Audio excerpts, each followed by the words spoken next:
Welcome to the Digital Government Podcast. Tune in to discover the future of governance and ways of getting there.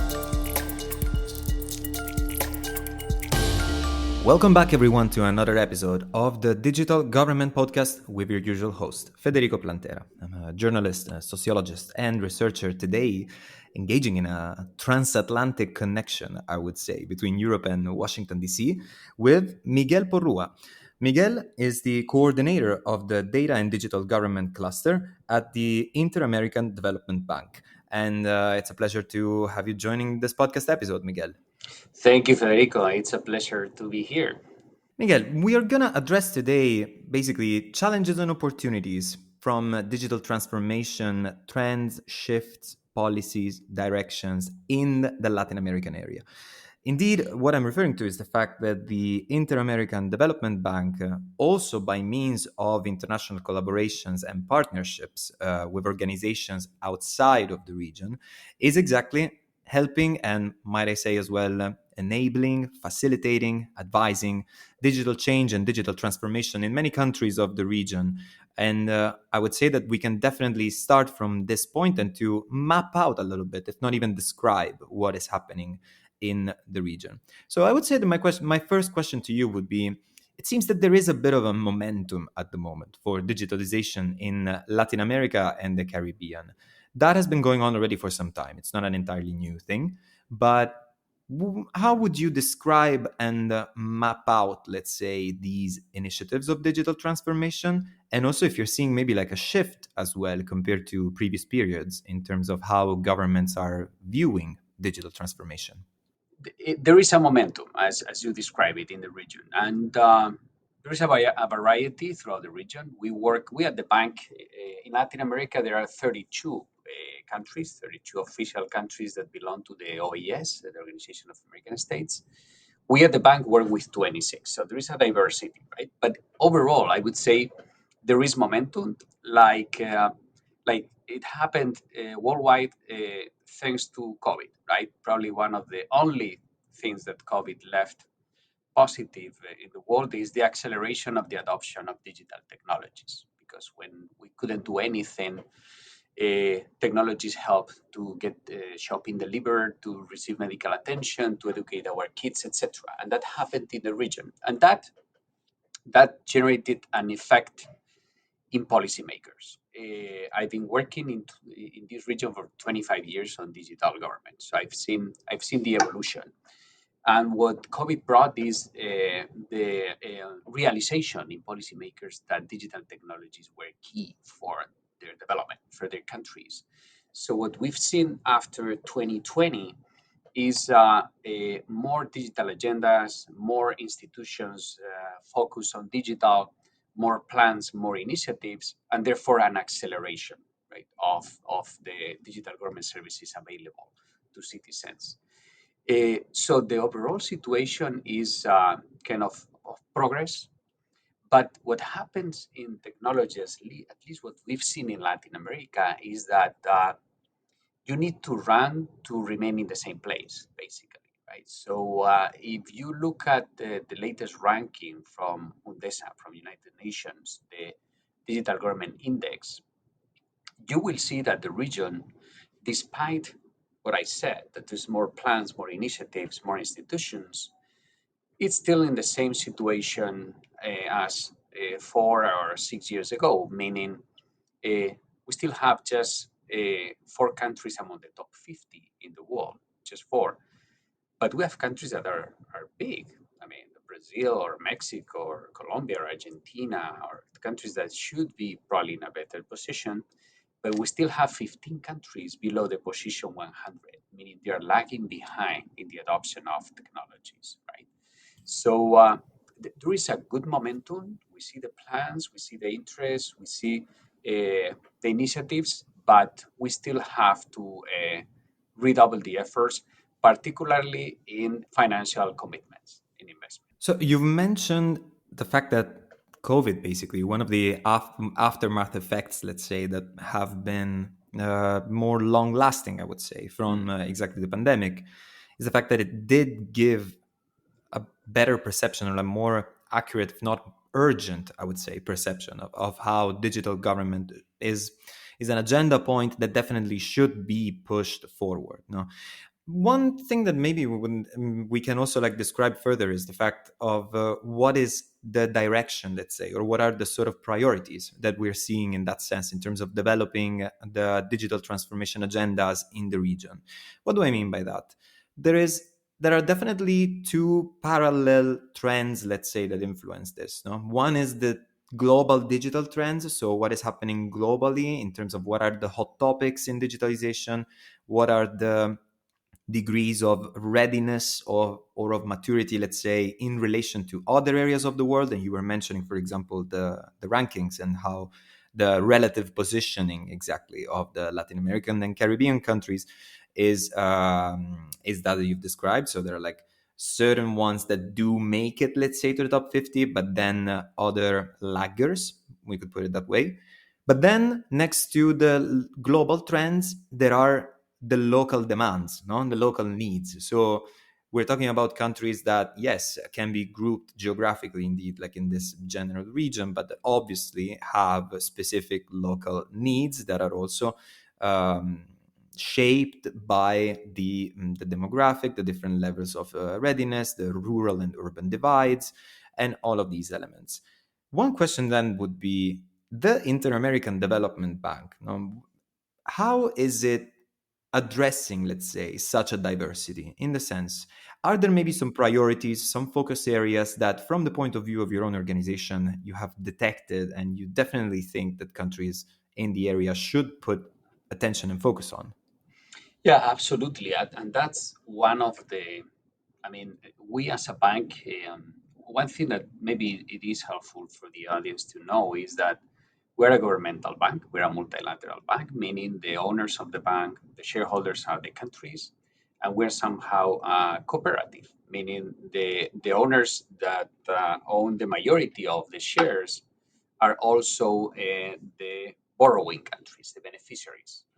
So I'm saying this as a context to say that we adapt to the reality of each country. The way we work is through national projects, right? Our projects are national, and each project adapts to the reality of each country. For instance, we have a digital transformation project in Peru with the government that focuses on inclusion because that's a priority. I mean, they have a lot of indigenous communities and indigenous languages, and one of the key drivers of the digital transformation is to be sure they include all those communities, and that's in the objective, that's a priority. We do have a digital transformation project with the government of Panama, for instance. And there, the priority is competitiveness, is what it is in the main objective. I mean, it's just economic activity, attracting investment, and generating economic activity. In Brazil, for instance, there has a complexity of under national governments, states, and municipalities.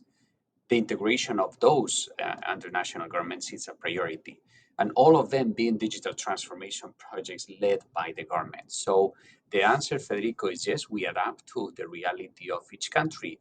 For instance, in Uruguay is the number one in the region where it has been significant progress. I mean, it's 25th in the world in that ranking that we mentioned.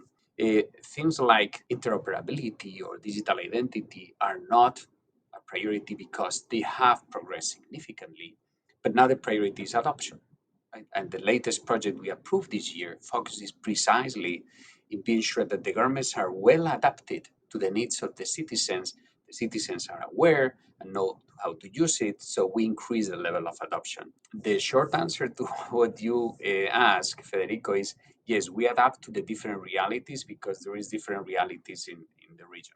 I like the fact that you mentioned the interoperability and digital identity, for example, is now more targeted, let's say, towards usage and adoption. No? Right. For example, I remember that when we also, actually in other episodes of this podcast and across areas of the world, because that applies to Europe, that applies also to Africa, and that applies to Asia, a very important point is that after the topic of accessibility and availability comes also the topic of effective usage. So, for example, to actually equip, let's say, the population and not, first of all, the public sector employees, but then also the population of these countries to even like, let's say, conceive the fact that a smart device, how it could be a smartphone or maybe I don't know, like an electronic ID card or something that can be used for several different things, no? And that's already one of the points. In terms of the focus areas that you have mentioned, allow me to group together very arbitrarily, I would say, like 2 or 3 of the topics that we have mentioned. So we've said about the digital infrastructure, we've talked about accessibility, we've talked about identity and interoperability. In those terms, do projects, for example, that have taken place in the region in the last years come to mind as particularly, let's say, virtuous in advancing the region in that sense? And could you explain a little more about them also? What were the, more organizationally speaking and in terms of advisory, the types of partnerships that you have brought on board in order to carry forward this digital transformation? We have right now about 500 loan projects in execution throughout the region, worth about $50 billion. Out of those, you will find about 200 of them with significant digital transformation elements, right? Which are the common elements in those projects that you will find? You will have something focused on building institutional capacity. We at the bank are in the business of helping the countries to manage and help themselves, meaning we're not that interested in helping them to put in services online as we are in helping them to have the capacity to put services online. It sounds the same thing, but it's different. We help them to build capacity, which means to create institutionality, to create the agencies, right? Like RIA in Estonia, for instance, for those in Estonia. Mm-hmm. And as basic as it sounds, there are very few in Latin America. Just Chile just created this year the Secretariat for Digital Government. It used to be a small division in presidency. So that's a big piece. The second big piece, human talent, is a huge challenge in the region. You need the people to undertake all these elements that you were describing, interoperability, digital identity, etc. It's a big challenge. So we help the governments to attract and retain digital talent in public administration, sometimes reforming the civil service career within the public administration. Right? The third piece, that it may be obvious and basic in the European Union, but is not that much in Latin America, is regulation. Right? You will be surprised to know that half of the countries in Latin America do not have data protection legislation. I didn't know. Yeah, I am surprised. Or an agency, for instance, those that have the legislation, what you need is an agency, right? Like most in the European Union, that takes care of that business, that assures that the legislation is applied, right? The data. So there's just 7 countries that have an agency out of 32. So regulatory support is another important piece. Not to talk about AI, that we didn't talk yet, right? About the regulation of this field. And the final piece is the IT infrastructure, as you mentioned, right? The infrastructure, both connectivity. There is a need in many of the countries, not just with the people. Sometimes between the government branches, we need to support the connectivity and the digital government solutions. I mean, setting up digital interoperability platforms, digital identity mechanisms, etc. Those 4 pieces, you will find them in most of our operations. So the answer is yes, you will find those elements that you described in most of our operations, Federico. But something on that so basically there are some regional, I mean, we have already spoken about the fact that the projects are adapted to the national specificities, no? Yes. In this episode we're focusing also though on this like regional view, let's say, macro regional view. Yeah. But then considering that there are certain elements that maybe like in other parts of the world could be already considered, I would not say foundational as much as I would say legacy type of elements. What do I mean by that? You mentioned the European Union and the difference, for example, with the fact that in LATAM, in Latin America and the Caribbeans, a number of countries does not have like a regulation on data protection. While at the same time, for example, in the European Union, notably, there is the GDPR. Right. And there are many countries and many areas worldwide that then basically incorporated some of the learnings, the good and the bad ones, that came from implementing and from the process of coming up with the GDPR, then later on in their own national legislations. One question that I have on this, and this is partly connected to this introduction is, would you say or would you see that there is at the moment a bit of a Latin American way, let's say, to digitalization that is sort of like shaping up, and that, yes, might be, I mean, definitely is enabled and facilitated by the Inter-American Development Bank, for sure is advised and receives inputs from international collaborations, but is there something that regionally characterizes the approach to digitalization? Maybe like some features other than and directions more than the topics that are being addressed? Mm. That's a very interesting question in a region like Latin America and the Caribbean. Don't forget that for us, it's Latin America and the Caribbean. It's also the English-speaking side of the region, the islands. To me, the answer is no. There's no regional approach, Federico, as much as we would like, and as much as it would make sense.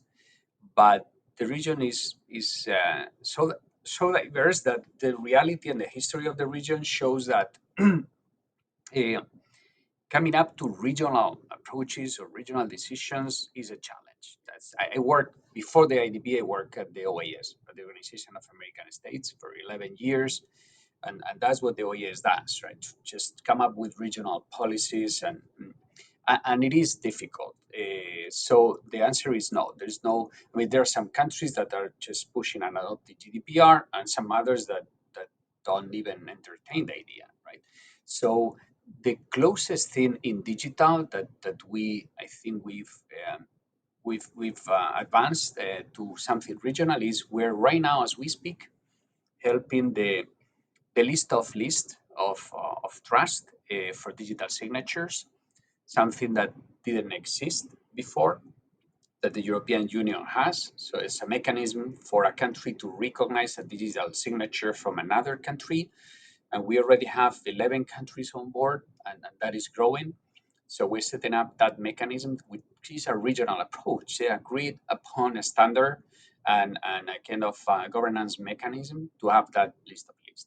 Another important thing, and this is kind of breaking news, like they say in prime time, Oh, I love the breaking news. we're going to launch something called the Mercosur Digital Citizen. So, what that means is that a citizen from Uruguay with his or her digital ID will be able to log into a Brazilian government website and do government services online, and the other way around. A Brazilian can do the same thing in the website of the government of Uruguay. So that is a huge accomplishment for the region. And we're bringing in more countries to that initiative. So I guess the short answer, Federico, is this region, rather than launching a regional initiative that encompasses the 26 or 32 countries at once, it builds it from bottom up, meaning countries join in around an initiative or a common topic, and other countries join in as the initiative advances. First of all, very interesting that, and thanks also for telling us about this initiative that is going to be launched in November. The thing that I was thinking of, and that you made me think of, Miguel, with your remarks on exactly the fact that, yeah, as much as we would like to potentially and ideally, let's say, there isn't really a region-wide direction in terms of digital transformation. One question that came to mind is, while in Europe, for example, the fact of having some sort of a regionally coherent and cohesive, let's say, direction to digital policy uh, was exactly like institutionalized as a need, in the sense that it was taken from the project of basically it was incorporated from national projects of digital transformation, and then somehow, like extended, let's say, to the rest of the union, considering that in any case there is a European Union in Europe. The question then that I wanted to ask you is it possible that instead the reason why in Latin America there isn't, let's say, a clearly detectable direction is also simply for the institutional history of the area? Eh, the regional spirit in this region is being built in a kind of federalism approach, right? Where countries start collaborating together in groups and more countries add up, and that's the way the regionalism is being built here. That's the reality.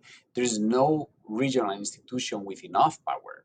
The only one is the OAS with enough power to push regional agendas, to be honest, the recent ones. So yes, it is being built by groups of countries. For instance, the ACP, no, the Asian Pacific Association, no? Or the CAN, the Andean Community, or the SICA in Central America. I mean, it's by groups and others adapt. No, it's kind of a federal approach because, as you said, countries that have strong international governments are Brazil, Argentina, and Mexico. Basically, those are the strongest ones. But then the rest, I mean, are more kind of national entities, the powerful ones. So they don't have that kind of internal fragmentation, so they could advance faster at the regional approach. But to me, it isn't in the culture, to be honest. Perfect. Well, perfect in the sense, perfectly understandable and absolutely perfectly legit. Because Right. I remember that in previous episodes, interviewing exactly like officials and government representatives from countries of the area of Latin America and the Caribbeans, I remember that there was also a need, let's say, or like a necessity or a point that was being made about, yeah, Latin America and the Caribbeans have to advance, let's say, in terms of digital transformation, also so that they could have their say from their own expertise and Correct. their own administrative landscapes to bring into the global arena, and then also retarget a little bit what is the advising that is given on digital transformation Correct. based on input that does come from Latin America and the Caribbeans. In this sense, then, since we're moving to this like international collaboration and transfers of knowledge and practices, let's say, something that I would bring into the picture is the fact that e-Governance Academy exactly has been active in the area with projects, for example, that have taken place in Jamaica, Mexico, Guyana. I would ask you at this point if you could share some examples of the concrete improvements in terms of digital governance that you have seen emerging from these partnerships. And maybe by addressing this and the work that was done with the Inter-American Development Bank and the Governance Academy in these countries, we could also derive some conclusions or points in general about why and how international collaboration and partnerships do help the local initiatives and the local projects to advance. Perfect. Of course, yeah. Let me tell you something. Estonia has been of great value for the IDB, for Inter-American Development Bank, and for the whole region. And IGA in particular has been a great partner for us. A great value in the following sense, Federico. One is as a motivator, as a showcase of what is the importance of digital government. We brought a delegation, and I was there actually some years ago, from the Caribbean to Tallinn. We developed a very, very good agenda. We visited everything. And that changed the minds of the policymakers that participated, honestly, because they saw and touched what digital government can do for government and for citizens. I mean, that was quite impressive. And then after that, several projects came in the different islands in the Caribbean because I think they understood clearly what was at the stake with digital government.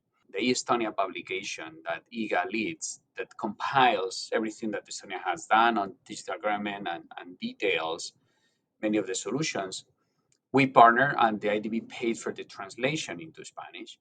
And that was a very helpful document because when you're working in a field, any field in the region, in this case, digital government, you need those manuals that guide you and give you reference and give you cases because you take it to your boss, to the policymaker, or to the Minister of Finance and said, listen, what I'm explaining to you here, it has been done.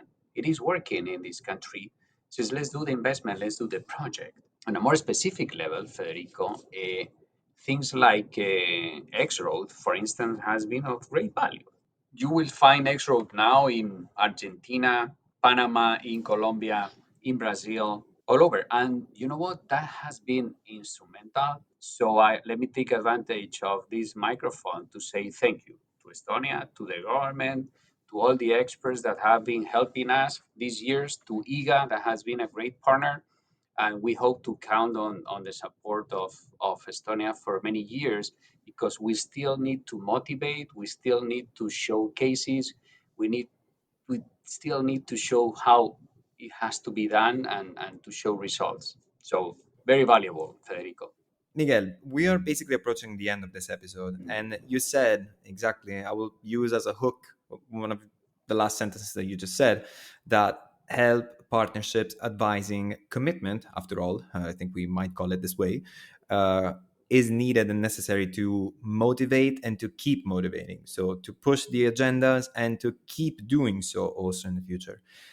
What do you think that, as a, let's say, short but elaborate grocery list, what are, in your opinion, some of the challenges that lie ahead, let's say, for the region in terms of advancing digital transformation? And I think that on that we can wrap up this episode. Perfect. I will not go into too many details describing it, but the first one, institutional capacity.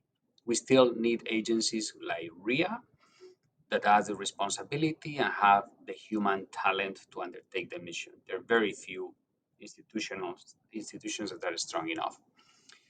The second piece to me is to have those teams, the human talent that will lead the implementation. I mean, in many of the countries, the teams in the institutions are too short. Just very few people, and some of them just not recruited through good competitive process to attract the best talents. It's people that have been in different branches of the administration and end up in the digital government branch. So human talent is a huge challenge. The third one is financial resources. I think as positive as I sounded when saying it's a good momentum, the reality is that we still are investing far less than many of the European Union countries. So we progress slower because at the end of the day, these projects require investment. Not just in technologies, the consulting around it, right? As you know, the redesign of the processes, the cultural change management, the regulation management, the profiles of the government employees, retraining and management, all these. If you don't have the resources to invest in that, I mean, even if Estonia donates to UX Road, nothing is going to happen, right? So we still face as a challenge the limited financial resources that the countries have. To me, those are the main challenges.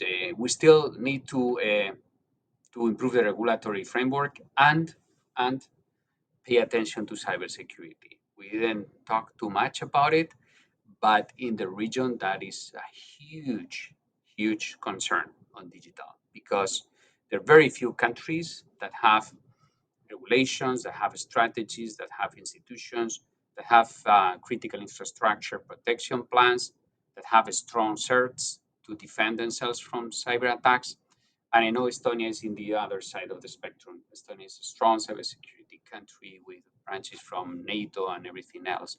So cybersecurity is a huge challenge that we're trying to address as well. Miguel, thanks a lot for joining us today in this episode. It was very, very interesting. Love the chat. And yes, the transatlantic connection went well despite exactly the wide time difference. No doubt about it. But thanks a lot for all your insights on digital transformation and opportunities and challenges in Latin America. Definitely the topic of cybersecurity will take it forward for some other episodes. So thanks also for that input.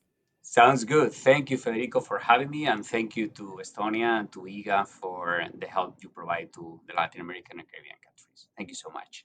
And thanks also to all the audience for tuning into this other episode of the Digital Government Podcast. That's it also from your usual host, Federico Plantera, for today. And I'll see you all at the next one. Have a good one. This podcast is brought to you by the eGovernance Academy. Tune in next time.